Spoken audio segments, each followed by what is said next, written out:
दोस्तों, भगवान बुद्ध ने आज से लगभग 2500 साल पहले आषाढ़ मास की पूर्णिमा के दिन सारनाथ के पास मृगदाय वन में अपने 5 परिव्राजक शिष्यों को एकत्रित किया था और उन्होंने सर्वप्रथम इन परिव्राजकों को ही अपने धम्म से संबंधित 5 उपदेश दिए थे।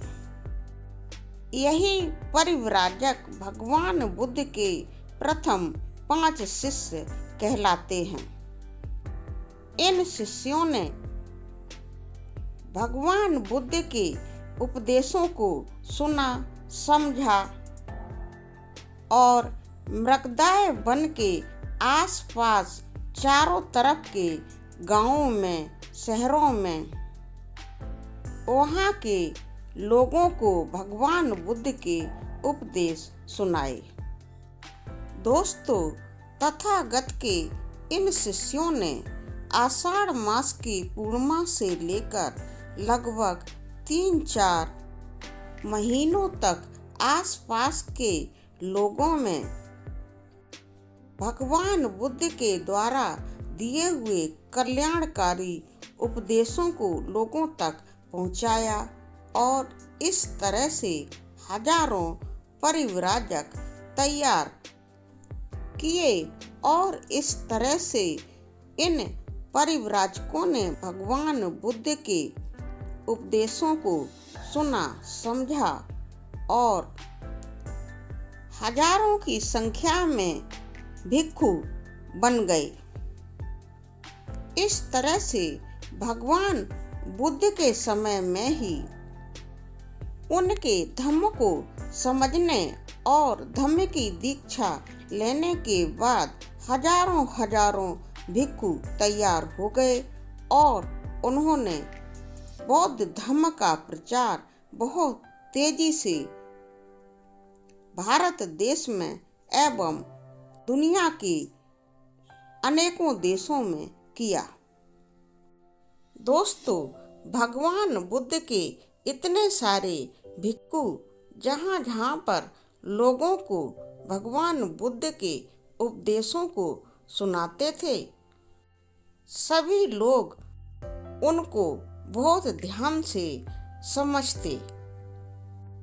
उनके आसपास शांति का वातावरण केंद्रित हो जाता और इस तरह से एक विशेष आभा मंडल बन जाता, क्योंकि भगवान बुद्ध ने जीवन को सुखमय बनाने के लिए ही लोगों को मध्यम मार्ग के उपदेश दिए थे।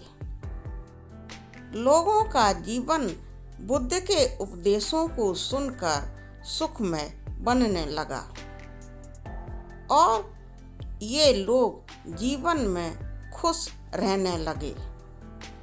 अब दोस्तों, भगवान बुद्ध सारनाथ के नजदीक में ही जिस मृगदाय वन में अपने आश्रम में रहते थे,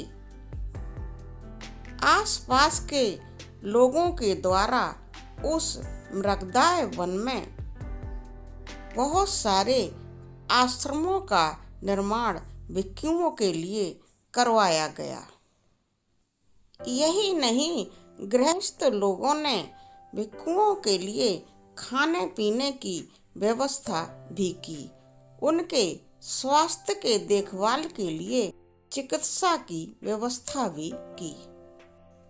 तो दोस्तों, भगवान बुद्ध एवं उनके भिक्षुओं के द्वारा आषाढ़ की पूर्णिमा से लेकर 3-4 महीने तक के समय में लोगों को उपदेश दे देकर, समझाकर जनता का जो कल्याण किया गया, बस भगवान बुद्ध एवं भिक्षुओं के इसी समय को भगवान बुद्ध का वर्षा वास कहते हैं। भगवान बुद्ध के धम्म के अनुयायियों के लिए आज से 2500 साल पहले के इस वर्षावास का आज के सामाजिक परिवेश में बहुत ज़्यादा महत्व है। लेकिन दोस्तों, सोचने की बात यह है कि बौद्ध धर्म के अनुयायी भगवान बुद्ध के इस वर्षावास के बारे में जानते हैं, समझते हैं, लेकिन इस शांतमय सुयोग्य समय को वर्षावास के समय की किसी भी तरह की गतिविधि को करके भगवान बुद्ध के उपदेशों का प्रचार प्रसार नहीं करते हैं, क्योंकि उन्हें ठीक से मालूम ही नहीं है। तथागत बुद्ध ने अपने वर्षावास के समय में भिक्षुओं की मदद से बुद्ध धर्म का कितना प्रचार और प्रसार किया था। तो दोस्तों, इस वीडियो में आगे हम जानने की कोशिश करते हैं कि हमें आज के सामाजिक परिवेश में गौतम बुद्ध का वर्षावास का यह समय, जो कि आषाढ़ पूर्णिमा से शुरू होकर 3-4 महीने तक लगातार चलता है, कैसे मनाना है। इस कल्याणकारी ज्ञानदाता पवित्र समय को हम हजारों खुशियों के साथ कैसे मनाएं। तो दोस्तों, आइए अब सीखते हैं कि आषाढ़ पूर्णिमा को एवं वर्षावास को कैसे मनाएं। दोस्तों, आषाढ़ पूर्णिमा के दिन को खुशियों से मनाने के लिए बौद्ध धर्म के अनुसार एक उचित पवित्र स्थान को चुन लें।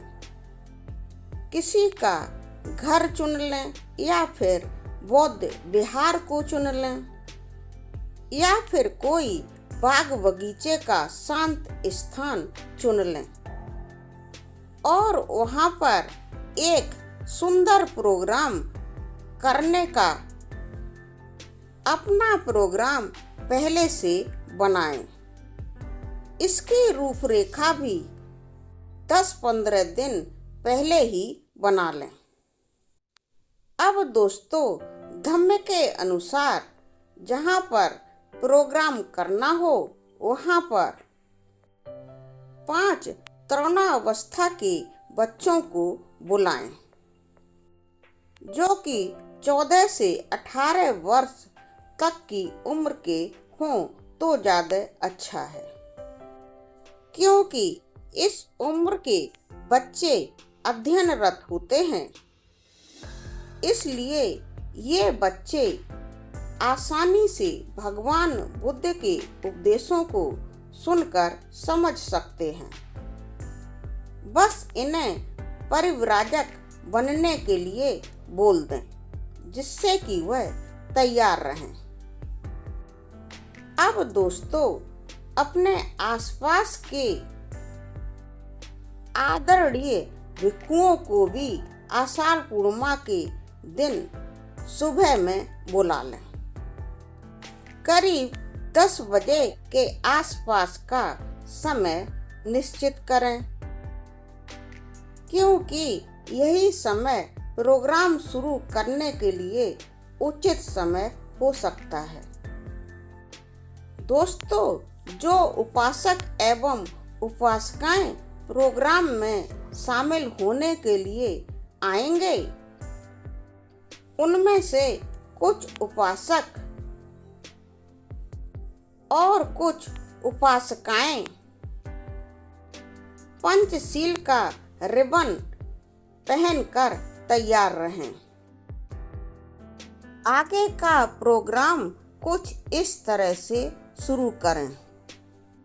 सर्वप्रथम सभी भिक्षु लोग लाइन में बैठ जाएं और अपनी तरफ मुंह करवा करके 5 परिव्राजक बने बच्चों को भी बैठा लें। फिर बौद्ध धम्म भिक्षु परिव्राजक बने बच्चों को भगवान बुद्ध के उपदेश देकर सुनाएं। इन उपदेशों का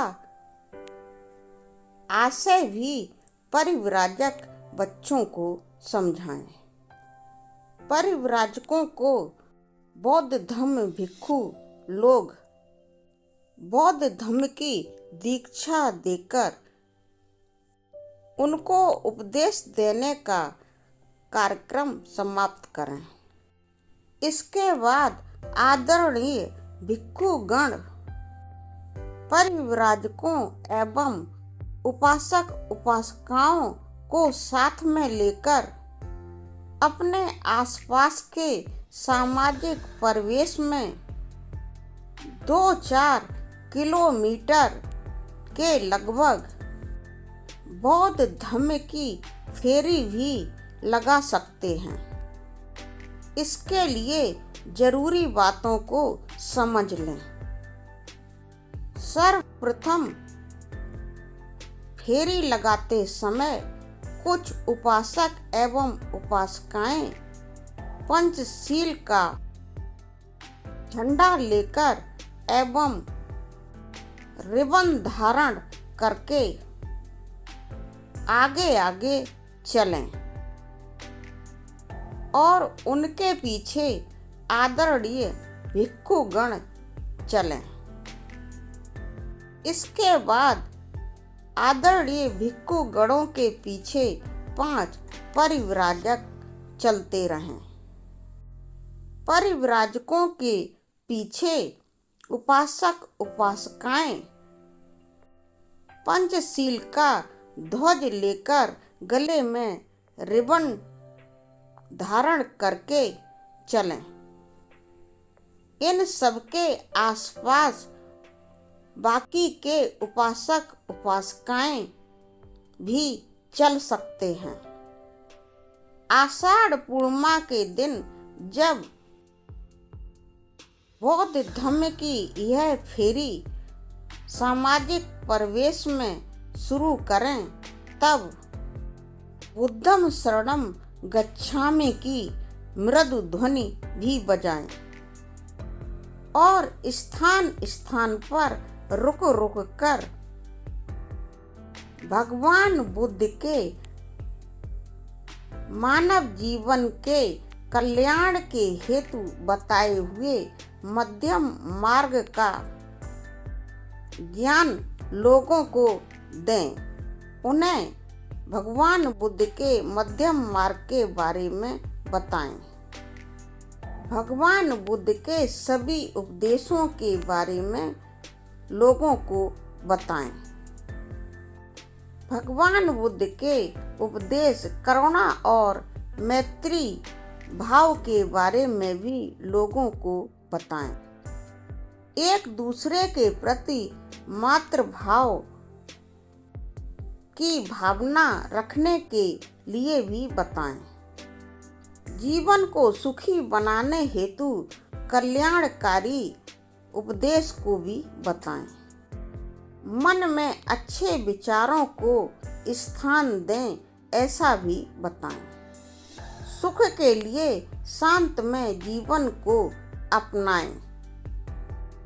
सामाजिक लोगों को इस तरह सब कुछ बताएं।